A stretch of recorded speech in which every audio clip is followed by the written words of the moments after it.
안녕하세요. 이혜승 변호사입니다. 만일 주머니에 칼이 들어있는 채로 타인의 집에 들어갔다면 이유를 불문하고 가중처벌이 되어야 할까요? 만약 직업이 칼 같은 도구를 많이 사용하는 사람이라 항상 소지를 해야 하는 경우라면 단순히 주거에 침입을 했다고 하더라도 무조건 가중처벌될 수 있을 텐데 그렇다면 너무 억울하고 불합리하지 않을까요? 오늘은 이와 같이 특수주거 침입으로 가중처벌을 받을 뻔한 사건을 법리다툼을 통해 단순주거 침입으로 방어를 성공한 사례에 대해서 이야기를 나누어 보도록 하겠습니다.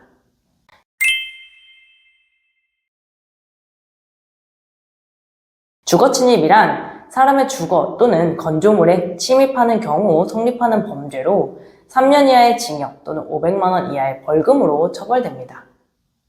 한편 특수주거 침입이란 위험한 물건을 휴대하면서 주거에 침입하는 경우 성립할 수 있는데 이때에는 5년 이하의 징역에 처하게 되고 벌금형 규정이 없기 때문에 무조건 실형이 선고될 수 있는 중한 범죄에 해당합니다. 의뢰인은 이별 이야기를 하고 있던 연인과 마지막으로 대화를 하기 위해 연인 집 앞에 도착을 하였고 연인을 불러 집 앞에서 이야기를 시작했습니다. 이야기하던 도중 의뢰인은 감정이 격해져 화도 내고 욕설을 하기도 했는데 연인은 이러한 의뢰인의 모습이 더 이상 보기 싫다며 그냥 집으로 들어갔습니다. 의뢰인은 연인이 대화 중 그대로 집으로 들어가는 것을 참지 못하고 연인을 뒤쫓아갔습니다. 연인은 집에 들어오지 말라는 명백한 의사를 밝혔고 나가라고 했음에도 의뢰인이 힘으로 문을 잡고 연인을 밀면서 강제로 집 안으로 들어가자 결국 연인이 경찰에 주거 침입으로 신고한 상황이었습니다. 그런데 당시 의뢰인의 주머니에는 작업용 칼이 들어있었고 이에 따라 단순 주거 침입에서 특수 주거 침입으로 죄명이 바뀌면서 상황이 급변하게 됐던 것입니다. 의뢰인은 연인 간 다툼으로 갑자기 자신이 실형을 살게 될지도 모른다는 생각에 매우 두려웠고 한편으로는 억울한 마음이 들기도 했습니다. 이 사건은 의뢰인이 힘으로 제 앞에 주거에 침입한 사실이 존재하기에 그 자체는 주거 침입에 해당하여 처벌을 받을 수 있는 사안이었습니다.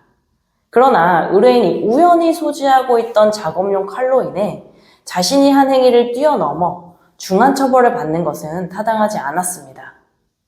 이에 따라 의뢰인에게 특수 주거 침입에서 벗어나 행위를 한 만큼만 처벌을 받을 수 있는 방법에 대한 전략을 제시하였고 그대로 해보자고 이야기를 했습니다.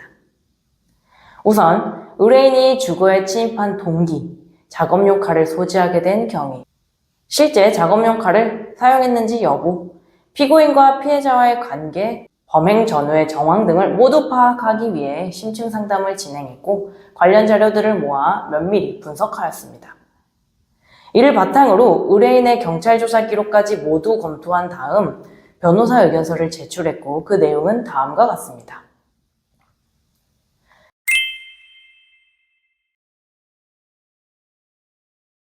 의뢰인이 소지한 작업용 칼은 의뢰인의 직업 특성상 자주 사용하는 물건으로 의뢰인은 퇴근 후 피해자의 집에 방문했기에 피해자를 위협한 목적으로 칼을 소지한 것이 아니고 단순하게 소지하고 온 것에 불과하며 피고인이 그 물건을 실제로 손에 쥐거나 사용한 사실이 전혀 없다.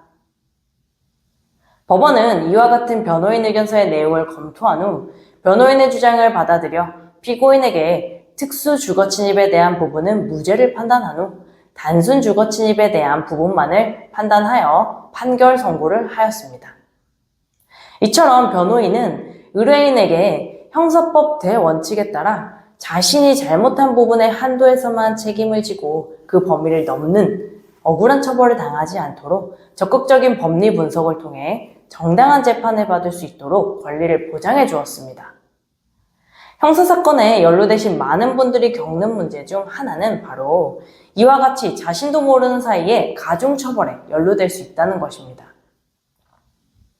이때 적시에 정확한 대응을 하지 못하면 억울하게 가중처벌을 받을 수 있기 때문에 미리 문제가 생겼을 때 상담을 받는 것이 안전합니다. 오늘의 영상은 여기까지이고 도움이 필요하신 분들은 언제든지 문의를 주시기 바라며 다음 영상에서 만나요.